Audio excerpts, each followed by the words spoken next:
اور اس کے بعد وہ وہاں پر جا کر اس نے لڑا، بھارت کی فوج کے ساتھ مل کے اس نے وہاں پر پاکستانی فوج کا مقابلہ کیا۔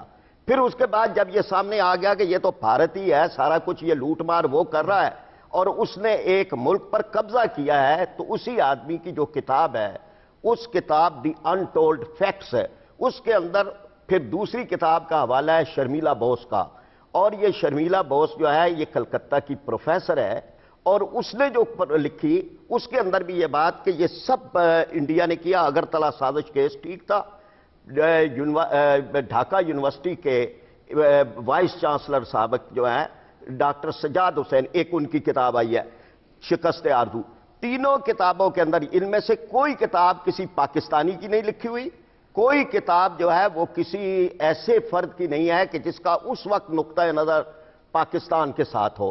سب یہ باتیں جو ہوئی کہ اگرتلہ سازش کیس ٹھیک تھا، بالکل یہ بات کا اعتراف کیا گیا کہ مکتی باہنی جنرل اوبان سنگھ تھا انڈیا کا، اس نے بنائی، اس کو ہیڈ بنایا گیا، اور BLA جس کا آج بھی لفظ یہاں پر آتا ہے بلوچستان لبریشن آرمی، وہ بنگلہ دیش لبریشن آرمی تھی۔ فرید پراچا، بنگلہ دیش لبریشن آرمی جو بنی وہ آپ کے باہمی جھگڑے کی وجہ سے نہیں بنی کہ مشرقی پاکستان میں جب آپ عوامی لیگ کا مقابلہ کر رہے تھے سیاسی طور پہ اور آپ کو شکست ہوئی تو آپ کا جو باہمی جھگڑا تھا اس کی وجہ سے شاید ہندوستان کو موقع ملا کہ وہ آپ کے معاملات میں براہ راست مداخلت کرے؟ کیا آپ اپنے آپ کو کسی طور پہ ذمہ دار نہیں ٹھہراتے؟ یہ جو الزام لگتا ہے، یہ جو الزام لگایا جاتا ہے، کتابوں میں جو لکھا جاتا ہے کہ بنگالی عورتوں کو ریپ کیا گیا، ان کے انٹلیکچوئلز کو آپ نے لائن میں کھڑے کر کے گولی مروا دی، ان کو تباہ و برباد کر دیا، اس کے بارے میں پھر کیا جواب دیں؟ بڑی اہم بات آپ نے، میں آپ کا شکر گزار ہوں۔ حقیقت یہ ہے کہ بہت ساری چیزیں جو ہیں وہ تاریخ کے اندر مسخ ہو گئی، پاکستانی فوج کی طرف سے بھی بعض واقعات ہوئے، لیکن جتنے بڑے پیمانے پہ وہاں پر ہوئے اور ہم تو اس وقت ساتھ دے رہے تھے، اور ہمیں کوئی اس پہ آج بھی 90 سال کا پروفیسر غلام اعظم اور آج بھی 72 سال کا مطیع الرحمان نظامی پاکستان کا ساتھ دینے کے جرم کے اندر وہاں پہ جیلوں میں پڑے ہیں اور ان پہ مقدمے بن رہے ہیں۔ کس بات کے کہ جی غداری کی؟ کس سے غداری کی؟ پاکستان کے ساتھ تو نہیں کی، بنگلہ دیش وجود میں نہیں آیا تھا۔ لیکن میں جو بات آپ سے عرض کر رہا ہوں وہ یہ ہے کہ یہ ساری باتیں پھیلائی گئیں، ہم اپنی فوج اپنی قوم کے خلاف باتیں کرتے رہے، اور جو بھارت وہاں کرتا رہا، جس طرح سے مکتی باہنی نے مظالم کیے، آج بھی سٹنڈر پاکستانی جو ہیں وہ وہاں پر جن کو ہم محصور پاکستانی کہتے ہیں، وہ وہاں کیمپوں میں آج 41 سال بعد ان کی تیسری نسل بھی کیمپوں کے اندر پڑی ہوئی ہے۔ اچھا، میں بریک پہ جا رہا ہوں، بریک سے واپس آؤں گا، اس گفتگو کے سلسلے کو جاری رکھیں گے۔ خواتین حضرات میں جا رہا ہوں، بریک پہ جائے گا نہیں، میرے ساتھ رہے گا۔